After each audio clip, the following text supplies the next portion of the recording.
नमस्कार दोस्तों, मैं हूं संजीव त्रिवेदी। अब दिल्ली के राजनीतिक गलियारों में एक नई चर्चा शुरू हो गई है और वो चर्चा ये है कि आखिरकार सरकार का जो इकबाल होता है, क्या उसमें कमी आने लगी है। ये प्रश्न है इसीलिए क्योंकि ऐसे कई सिलसिलेवार तरीके से फैसले हैं सरकार के जो इस नई सरकार के गठन होने के थोड़े ही दिनों में कुछ इस प्रकार सामने आए हैं कि ऐसा लग रहा है कि ये बहुत मुश्किल का समय बनता जा रहा है सरकार के लिए, क्योंकि वो अपने फैसले तरीके से लागू नहीं करा पा रही है।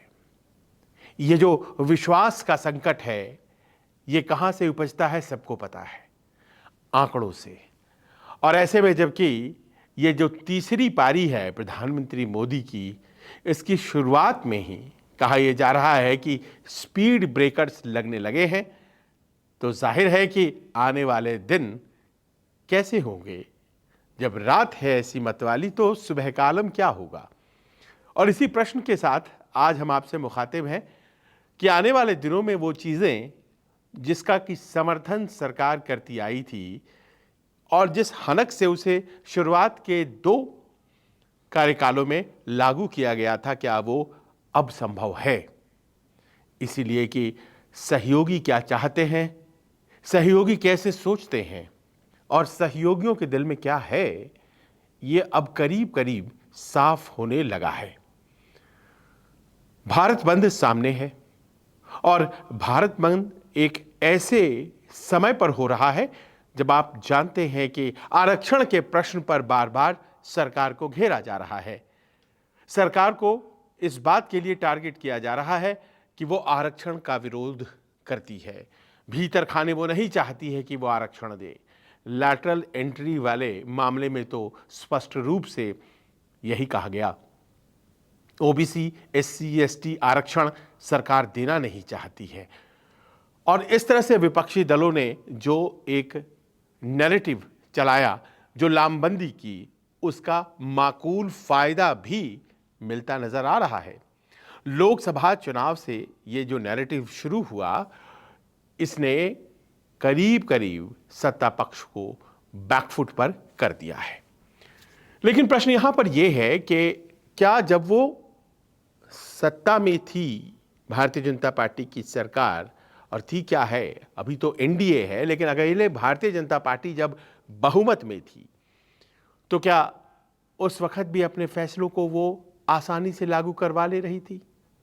प्रश्न यहां पर यह है अगर, तो सवाल सीएए का आएगा, सवाल एनआरसी का भी आएगा, क्योंकि 4 साल लग गए पारित होने में और फिर उसके जमीन पर आकार लेने में। एनआरसी तो आप जानते हैं अभी तक इस तरीके से आकार ले ही नहीं पाया है, तो जाहिर है प्रश्न तो उठेंगे।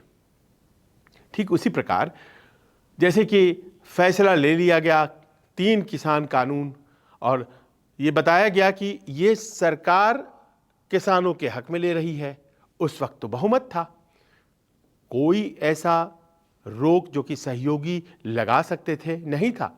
फिर भी सरकार आखिरकार पीछे हटी और सरकार जब पीछे हटी, 3 कृषि कानूनों को पीछे लिया गया तो बताया यही गया कि इसे निलंबित किया गया है और समय आने पर ये वापस आ सकते हैं। जी हां, समय तो अब क्या आएगा, अब तो समय 303 से आंकड़ा 240 का हो गया, तो समय अब कैसे आएगा।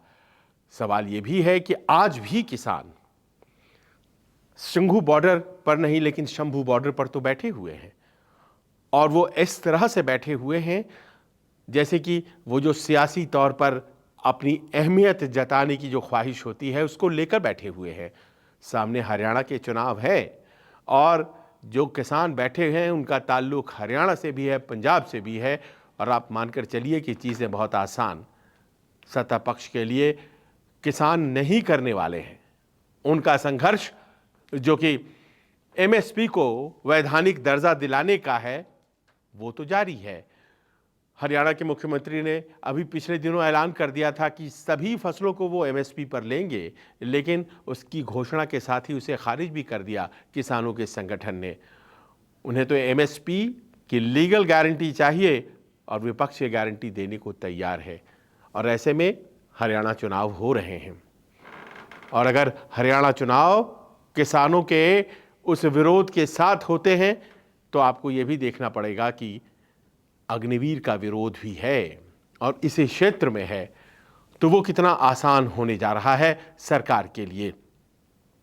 खैर, ये बातें जो कि ऐसे मुद्दे के तौर पर सामने आई हैं, चुनावी मुद्दे के तौर पर, ये तो होती ही रहती हैं, पर आज का जो विषय है वो दरअसल ये है कि अपनी बातों को लागू करवाने के क्रम में क्या बैकफुट पर आती जा रही है सरकार। हमने उदाहरण CAA का लिया, हमने उदाहरण NRC का लिया, हमने उदाहरण 3 किसान कानूनों का लिया, और अभी हालिया, बहुत ज़्यादा दूर जाने की बात नहीं है, वक्फ बिल।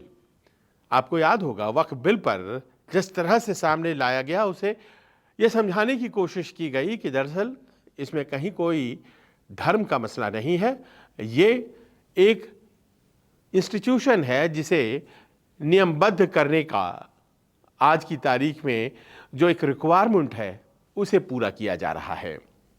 लेकिन जी नहीं, पार्टियां खड़ी हो गईं और उन्होंने कहा कि हम जो मौजूदा स्वरूप है, संरचना है, वक्फ बिल जो 1995 उसे संशोधित करके लाया गया है साल 2024 में, इससे हम सहमत नहीं हैं। पर ये बात विपक्ष वाले बोल रहे हों ऐसा नहीं है, वो तो बोलेंगे ही, बोलते ही हैं। सहयोगी कहने लगे, अंदर खाने ये खबर थी कि भले ही ऊपर से साथ दिख रहा था, लेकिन अपनी अपनी असहजता भीतर खाने TDP, JDU, LJP सभी दलों ने सरकार से व्यक्त कर दी थी। सभी को कहीं ना कहीं माइनॉरिटी वोट्स पाने की इच्छा रहती है, और ये कहा जाता है कि आंध्र की सरकार ने तो बहुत सी ऐसी सहूलियतें भी दे रखी हैं मुस्लिम समुदाय को, जो कि इसके पहले कांग्रेस की सरकार भी नहीं दिया करती थी। तो ऐसे में वक्फ बिल बहुत आसानी से कैसे वो पास करा देंगे अगर मुस्लिम कम्युनिटी ही इसका विरोध कर रही है। आगे बढ़ जाइए, वक्फ बिल तो चला ही गया ठंडे बस्ते में। JPC, आज तक कभी भी ऐसा नहीं हुआ था कि 10 सालों में पिछले कि कोई बिल स्टैंडिंग कमेटी तक तो जाती ही नहीं थी, कहाँ JPC, और JPC पहुंच गई।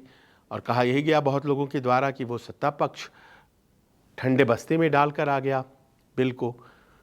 अब दूसरी बात कि एक बिल लाया जा रहा था, ब्रॉडकास्ट बिल। ब्रॉडकास्ट बिल के बारे में ये चर्चा थी कि ये बिल आते ही जिस तरह से जो मेनलाइन मीडिया से इतर सोशल मीडिया है उसके ऊपर भी अंकुश लग सकता है, ये तमाम तरह की भ्रांतियां थी लोगों के दिमाग में।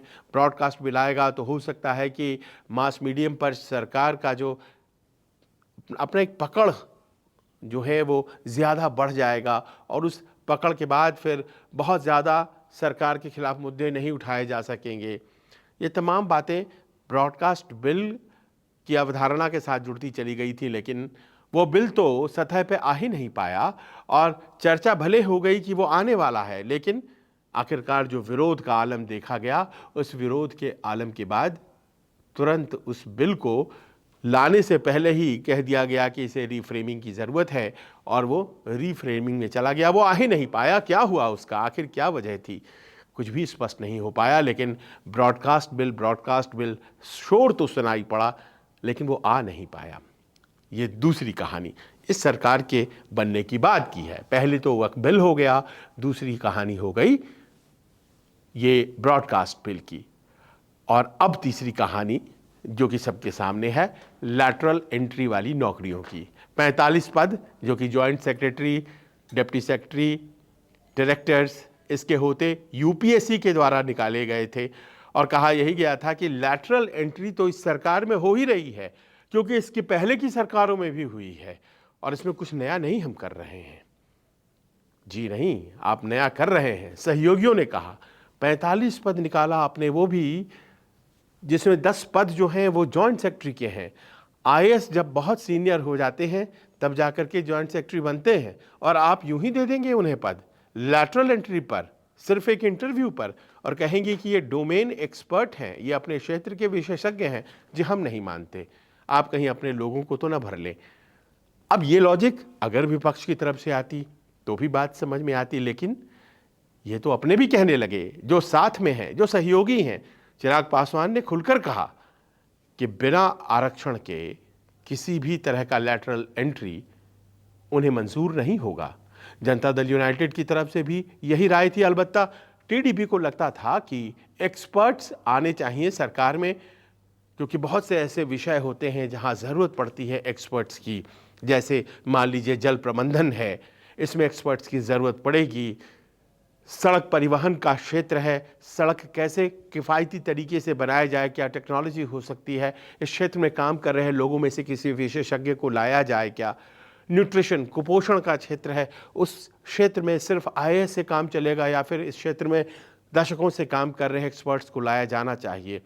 बहुत से लोगों को लगता है लाया जाना चाहिए, टीडीपी को भी लगा, लेकिन जिनका विरोध था वो जेडीयू और एलजेपी और बड़े मुखर तरीके से सामने प्रेस किया करके इन्होंने कहा। और आज आपने देखा प्रधानमंत्री के इशारे पर ये जो वैकेंसी आई थी इसे वापस कर लिया गया। अभी 4 जून को नतीजे आए हैं, 4 जुलाई बीता है, 4 अगस्त बीता है, 4 सितंबर नहीं आया है, 3 महीने पूरे नहीं हुए हैं।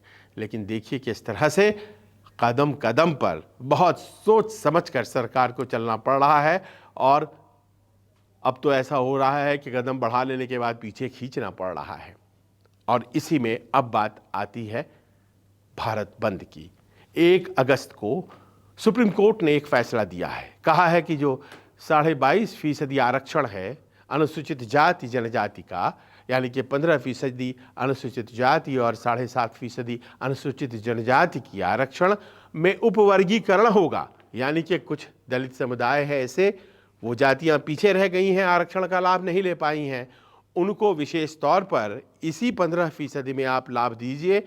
और जो जातियां बेहतर कर गई हैं, सुविधा संपन्न हो गई हैं, आंशिक रूप से ही सही, उनको कम आरक्षण मिले। इसका ज़बरदस्त विरोध हो रहा है और सड़कों पर तमाम विरोध को लेकर के लोग सामने आए भी हैं। और इसीलिए 21 अगस्त का भारत बंद है। मांग की जा रही है सरकार से, और सरकार से मांग करने वालों में सरकार के सहयोगी भी हैं। वो कह रहे हैं कि इस फैसले को, जो कि सुप्रीम कोर्ट की तरफ से 1 अगस्त को दिया गया है, इस फैसले को निरस्त करते हुए कानून लाया जाए, अध्यादेश लाया जाए, स्पेशल सेशन बुलाया जाए, पहले तो रिव्यू में जाया जाए सुप्रीम कोर्ट में और रिव्यू पिटीशन दाखिल किया जाए। इसमें भी चिराग पासवान आगे हैं, उन्होंने इसका विरोध किया है। हालांकि इसी सरकार में दूसरे कैबिनेट मंत्री जीतन राम मांझी वो कहते हैं कि ये बहुत बढ़िया फैसला है सुप्रीम कोर्ट का, और वो इस बात को मानते हैं कि बहुत सी जातियां पीछे रह गई हैं। उनकी अपनी जाति, मांझी जाति जिससे वो आते हैं, वो पीछे है, और उनकी तरह की कई जातियां हैं। वो कहते हैं कि जो सबल दलित हैं वही फ़ायदा ले जाते हैं। सरकार क्या करने वाली है? क्योंकि विरोध न केवल बिहार में होगा, विरोध लखनऊ में भी होगा, विरोध जयपुर में भी होगा, विरोध दिल्ली की सड़कों पर भी होगा। और इन सब विरोध के पीछे एक लाइन चस्पा कर दी जाएगी मोदी सरकार के ऊपर कि वो आरक्षण के खिलाफ है, और इससे लड़ते लड़ते वो कहीं ना कहीं अपने आप को बैकफुट पर पा रही है। वो जाहिर है अपने फैसले उस तरह से लागू नहीं कर पा रही है, और ऐसा लगता नहीं है कि ये आसान होगा उसके लिए, क्योंकि जिस तरह की एक माहौल का निर्माण हो गया है उसमें जाहिर है कि अगर आरक्षण विरोधी कहला गए तो बड़ा नुकसान चुनावी तौर पर होगा। क्योंकि 69,000 टीचरों का मामला आपने उत्तर प्रदेश में देख लिया। हाईकोर्ट के फैसले के खिलाफ हिम्मत नहीं पड़ी सुप्रीम कोर्ट में जाने की, उन्हें नौकरी देनी पड़ेगी। जिन्हें अभी तक आपने आरक्षण के नाम पर पीछे धकेल दिया था और कहा था आपको आरक्षण नहीं मिलेगा, उन्हें देना पड़ेगा, हाईकोर्ट ने कहा है, और आप देंगे। संकेत स्पष्ट कर दिए गए हैं राज्य सरकार के द्वारा। तो बात जब ऐसी है तो फिर आने वाले दिनों में और क्या क्या होने वाला है, प्रश्न तो जाहिर है उठेगा। और ऐसे में प्रश्न आता है अग्निवीर का। क्या अग्निवीर मुद्दे के तौर पर अब उस तरह से रह पाएगा? अग्निवीर लागू हो चुका है, 2-3 बैचेस निकल चुकी हैं, लेकिन विरोध बदस्तूर कायम है। और आप चले जाइए दिल्ली से 50-60 किलोमीटर किसी भी क्षेत्र में, आप पाएंगे जो लड़के दौड़ रहे हैं, प्रैक्टिस कर रहे हैं फौजी बनने की, वो इस बात को लेकर के बड़ी नाराज़गी जताते हैं। आप चले जाइए बिहार और उत्तर प्रदेश के गांव दराज में, वहाँ भी आप पाएंगे विरोध हो रहा है। आप पाएंगे हरियाणा में, जहाँ चुनाव होने हैं, लोग बाग नाराज़ हैं। तो क्या इस बारे में भी कोई दबाव आने वाला है? आने वाले दिनों में क्या सरकार को इस पर भी पीछे जाना पड़ सकता है? अभी तक तो इस तरह का कोई संकेत सरकार के द्वारा नहीं दिया गया है। अग्निवीर को अलबत्ता बेहतर बनाने की कोशिशें करते हुए कई राज्य सरकारों ने कहा है, अग्निवीर को हम यहाँ सहूलियतें देंगे, वहाँ आरक्षण देंगे, इस फौज में भर्ती कर लेंगे, वहाँ पुलिस में भर्ती कर लेंगे। लेकिन फिर भी जो विरोध कर रहे हैं वो तो विरोध कर ही रहे हैं। तो क्या प्रश्न ये है कि अग्निवीर और ये जो उपवर्गीकरण का मसला है, SC/ST आरक्षण में, ये तमाम ऐसी चीज़ें हैं जिस पर सरकार पलक झपका देगी, या फिर वो आंखें तरीर कर अपने विपक्षियों को देख पाएगी? देखे तो कैसे देखे, सहयोगी भी तो कई दफ़े साथ देते नज़र नहीं आते हैं। और यही सिलसिला अगर रहा तो जाहिर है कि आने वाले दिनों में वो जो बड़ी बड़ी महत्वाकांक्षाएं हैं, 15 अगस्त को लाल किले के प्राचीर से प्रधानमंत्री ने कही हैं कि uniform civil code, secular civil code लेकर के आना देश की ज़रूरत है, वो कहाँ से पूरी हो पाएंगी? गिरिराज सिंह केंद्रीय मंत्री लगातार बोलते रहते हैं जनसंख्या नियंत्रण कानून, कहाँ संभव है? ये तमाम ऐसी चीज़ें हैं जो मान लीजिए कि ठंडे बस्ते में चली गई हैं, क्योंकि जिस तरह से सरकार पीछे हटने को मजबूर है, आंकड़ों ने कुछ ऐसी वानगी पेश कर दी है कि अब मोदी सरकार को अपने तीसरे संस्करण में संभल कर चलना होगा, वरना सहयोगी की शर्तें मानना उनके लिए कहीं मजबूरी अगर हो गई तो फिर जाहिर है कि अपने एजेंडे पर वो सरकार तो कम से कम नहीं ही चला पाएंगे। आपको क्या लगता है? अपने कमेंट्स के जरिए हमें लिखकर बताइए, और बताइए कि ये न्यूज़ वीडियो आपको कैसा लगा। नमस्कार, मैं हूं मानक गुप्ता। अगर आपको हमारा ये वीडियो पसंद आया हो तो इसे लाइक और शेयर जरूर करें, और हाँ, हमें सब्सक्राइब और फॉलो करना ना भूलें, ताकि आप देश और दुनिया की कोई खबर मिस ना करें। तो जुड़े रहिए हमारे साथ और देखते रहिए न्यूज़ 24।